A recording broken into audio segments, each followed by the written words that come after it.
رحم الله من قال الفاتحة.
لعنة الله على أعدائهم أجمعين من الآن إلى يوم قيام يوم الدين أما بعد فقد قال الله سبحانه وتعالى بسم الله الرحمن الرحيم كنا لباس لكم وأنتم لباس لهن صلوات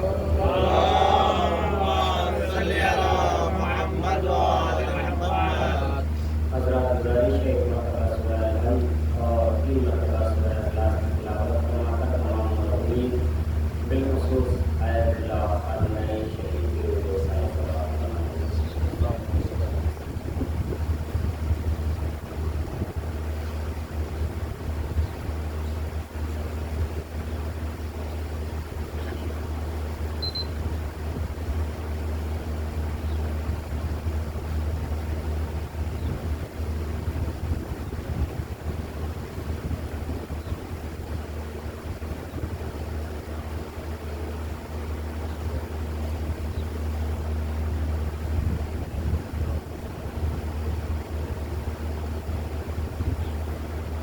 صلوات محمد و آلہ اللهم صل على محمد وآل محمد۔ بہرحال بڑے دوسرے سے اس ٹائم بیٹھے ہوئے ہیں تو پیچھے جو بیٹھے ہیں ہمارے جوان وہ آگے آ جائیں۔ ابھی ایسا معاملہ نہیں ہے کہ ایک لگا کے اتنا زیادہ بیٹھا جائے۔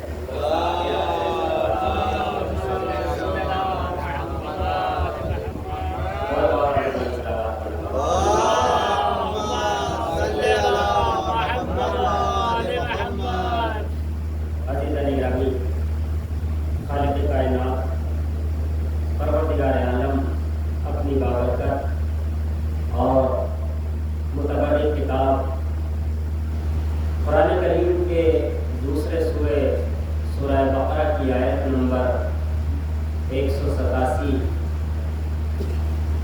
ارشاد فرما رہا ہے "قُلْنَا لِبَاسٌ لَكُمْ وَأَنْتُمْ لِبَاسٌ لَهُنَّ" کہ وہ تمہارا لباس ہے اور تم ان کا لباس ہو۔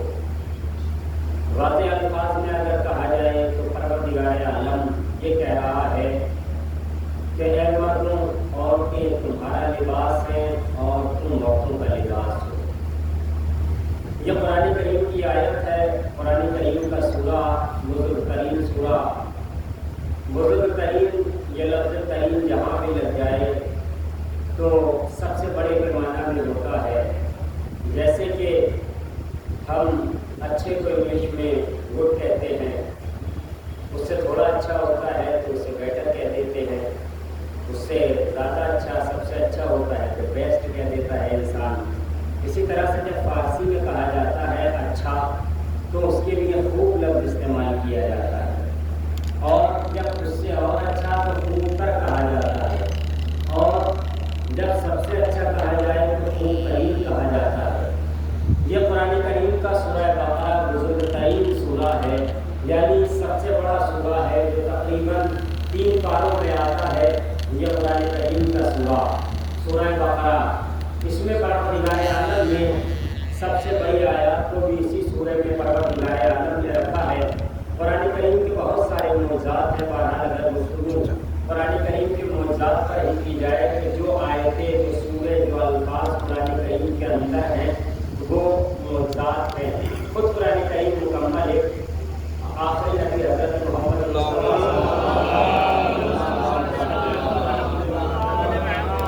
معجزہ ہے، کیونکہ قرآن کریم میں ایسی آیات بھی ہیں جو کئی لائن میں آتی ہیں، اور اگر قرآن کریم کی سب سے چھوٹی آیت کو دیکھا جائے تو مدھامتان یہ پوری آیت ہو جاتی ہے۔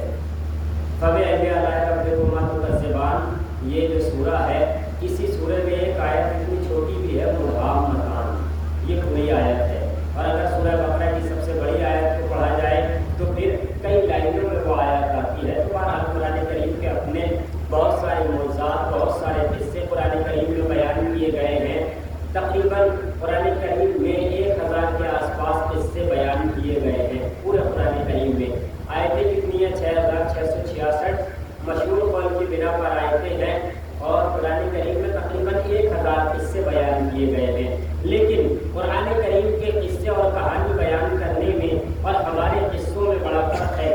ہم جب قصے اور کہانی سناتے ہیں اپنے بچوں کو تو سونے کے لیے سناتے ہیں تاکہ ہمارا بچہ کہانی سنتا رہے اور سو جائے. لیکن قرآن جب کہانی سناتا ہے تو جگانے کے لیے سناتا ہے, سنانے کے لیے نہیں سناتا. صلوات پڑھیں محمد.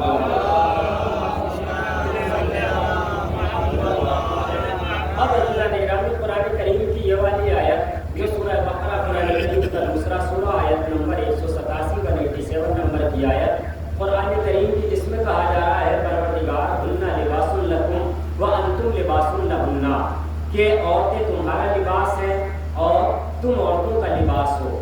عزیزوں, بہت سارے اس میں بھی سوالات پیش آتے ہیں اسی آیت کے تحت کہ لباس کی خصوصیات کیا ہوتی ہیں, کس کس چیز کو لباس کہا گیا ہے, کہاں کیسا لباس پہننا چاہیے, کس وقت کیسا لباس ہونا چاہیے, لباس کی خاصیت کیا ہے اور کیسے موسم میں کیسا لباس ہونا چاہیے, سردی کا لباس کیسا ہونا چاہیے, گرمی کا لباس کیسا ہونا چاہیے, 4 فصلی لباس کیسا ہونا چاہیے, یعنی چاروں موسم جو ہیں تو چاروں موسم میں کون سا لباس پہنا جائے گا. قرآن کریم میں ایک آیت یہ بھی ہے کہ ہم نے وَكُلَّ شَيْءٍ أَحْصَيْنَاهُ فِي إِمَامٍ مُبِينٍ, ہم نے ہر شے کو قرآن کریم میں جمع کر دیا ہے. یہ قرآن کی آیت ہے. اور ایک آیت اور ہے قرآن میں پروردگار فرما رہا ہے لا ربط ولا یابس الا فی کتاب مبین, کہ کوئی خوش کو تر ایسا نہیں ہے جس کا تذکرہ قرآن کریم میں نہ کیا گیا ہو. تو اب قرآن کریم میں لباس کا بھی تذکرہ کیا گیا ہے, اس والے لباس کا جو انسان پہن رہا ہے اس کا بھی قرآن کریم میں تذکرہ کیا گیا ہے. لیکن پروردگار عالم نے قرآن کریم میں تقریباً 8 چیزوں کو انسان کا لباس کہا ہے. سب سے پہلے جو عمومی لباس پروردگار عالم نے جناب آدم علیہ السلام کے سلسلے میں کہا کہ جناب آدم علیہ السلام کو پروردگار عالم نے لباس پہنایا. اچھا, جناب آدم کو نارمل لباس کی بات ہو رہی ہے, جناب آدم کے لیے جنرل لباس جو انسان عمومی لباس پہنتا ہے کپڑے وغیرہ, اس کو بھی قرآن کریم میں تذکرہ کیا گیا ہے کہ پروردگار عالم نے, آپ نے بہت سنا ہے کہ جناب آدم کو پروردگار عالم نے جب جنت سے بھیجا تو جناب آدم کا لباس لے لیا.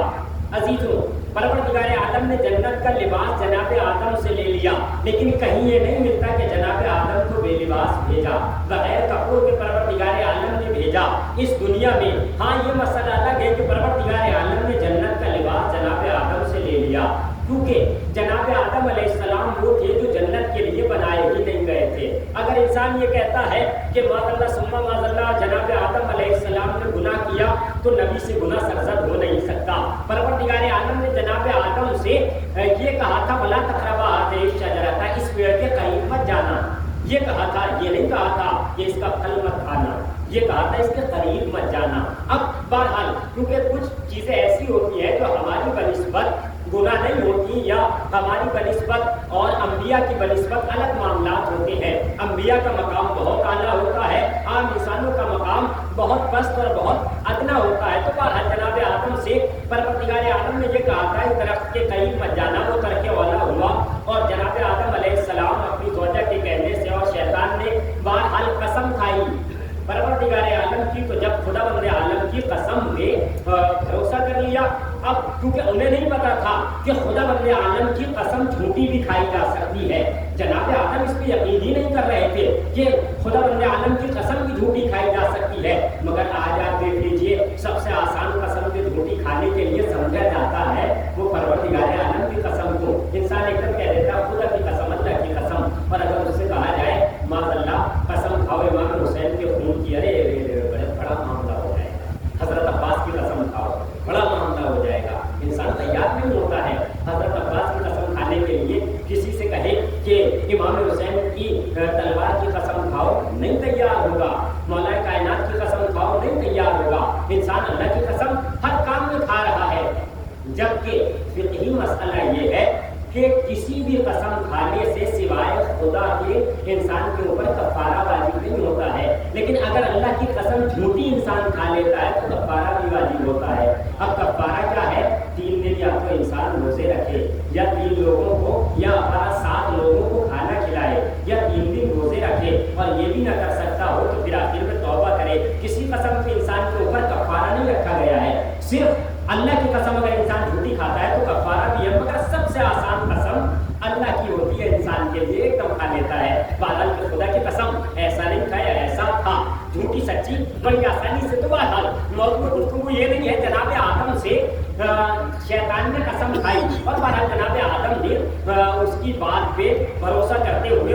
سے پھل کھا لیا. اب جب درخت سے پھل کھا لیا تو موضوع گفتگو یہ ہے کہ لباس ہے عورتیں مردوں کے لیے اور مرد لباس ہے عورتوں کے لیے. اسی لباس پر انشاءاللہ میں آج پہلی مرتبہ آپ کے سامنے گفتگو کر رہا ہوں اس موضوع پر اور انشاءاللہ اسی بات پر بات کو تمام کیا جائے گا. پروردگار عالم نے جناب آدم کو اس کائنات میں بھیجا. اچھا بھیج رہا ہے پروردگار عالم تو کس انداز میں بھیج رہا ہے؟ جناب حوا بھی ہے, جناب آدم علیہ السلام بھی ہے. پروردگار عالم نے جب بھیجا تو پروردگار عالم نے جو جناب آدم سے لباس لیا وہ لباس لیا جو جنت میں جناب آدم کو پہنایا تھا.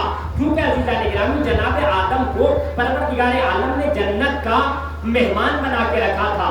وہ جنت میں مہمان تھے اور مہمان اگر کہیں جائے, ہم یا آپ کہیں جائیں, جاتے رہتے ہیں مسلسل, اگر ہم جائیں اور کسی کے یہاں جانے کے بعد ہم جائیں اور جا کر کے 1 2 دن 3 دن یا 8 دن عشرہ پڑھ لے جائیں, 10 دن رہے, خمسہ پڑھ لے جائیں, 5 دن رہے, تو وہاں پر جب جاتے ہیں تو کیا ہوتا ہے, صاحب خانہ رہنے کا اہتمام بھی کرتا ہے, ہمارا بستر بھی لگاتا ہے, تولیہ اور اس کے علاوہ جتنے لوازمات ہوتے ہیں وہ سب کے سب مہیا کرتا ہے. لیکن عزیزوں جب ہم وہاں سے چلنے لگے عشرہ ختم ہونے کے بعد تو اب بستر بھی اپنے ساتھ ساتھ باندھنے لگے, جو اس نے ہمیں تمام لوازمات دیے تھے وہ بھی اپنے بیگ میں رکھنے لگے. تو کیا کہے گا, ارے مولانا کا دماغ خراب ہو رہا ہے, ہم نے تو انہیں استعمال کرنے کے لیے دیا تھا, یہ آئے ہیں آ کر کے یوز کر کے استعمال کر کے اپنے سیدھے ہو لیں گے اور چلے جائیں گے, یہ ان کا مال نہیں ہے. اسی طرح سے پروردگار عالم نے جناب آدم کو جنت میں جو رکھا تھا مہمان کے طور پہ رکھا تھا.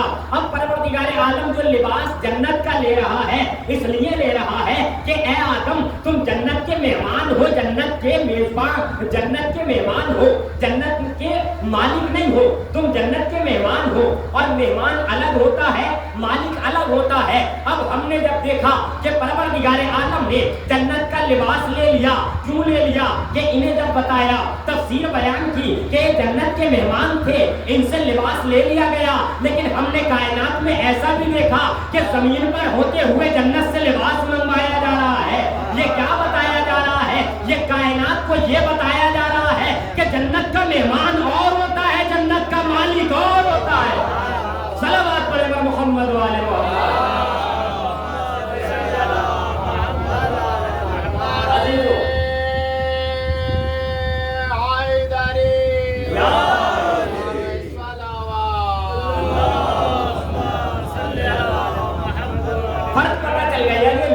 ایسی چیز ہے عزیزوں کہ انسان لباس, اگر انسان پروردگار عالم کا برگزیدہ بندہ ہو, اہل بیت کی منزل میں پہنچا ہوا ہو, تو اپنے دہن سے الفاظ نکلا کرتے ہیں اور لباس آ جایا کرتا ہے. اب وہی باتیں جو آپ نے کل سن لی ہے کہ لباس آیا تو کہاں سے آیا, میں اس کو تکرار نہیں کروں گا کہ وہاں کے درزی رہتے تھے. تو آپ نے کل سنا ہے تفصیل کے ساتھ کہ جب دمبے کے لیے وہاں پہ کسی طرح کے چرواہے نہیں رہتے تھے تو بہرحال جہاں سے وہ رہتے تھے وہیں سے لباس بھی آ گیا. خیر اب یہ لباس پروردگار عالم نے بھیج دیا.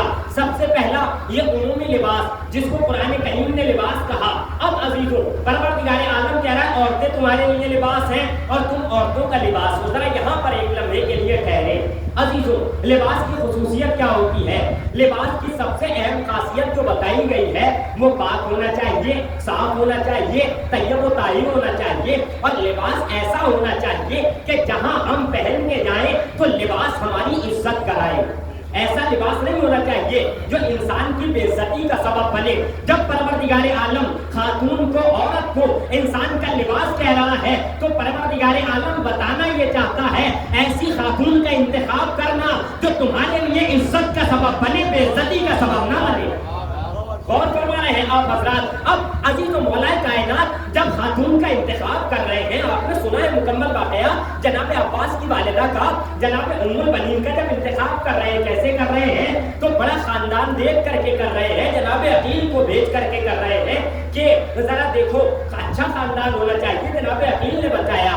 اب وہ ساری گفتگو اپنے الگ موضوع ہے, لیکن لباس پروردگار عالم نے عورت کو کہا تو لباس کا سب سے پہلا مرحلہ یہ ہے کہ وہ پاک ہونا چاہیے, وہ صاف ہونا چاہیے. اور دوسری منزل میں اگر لباس گندا بھی ہو جاتا ہے تو عزیزو ہر انسان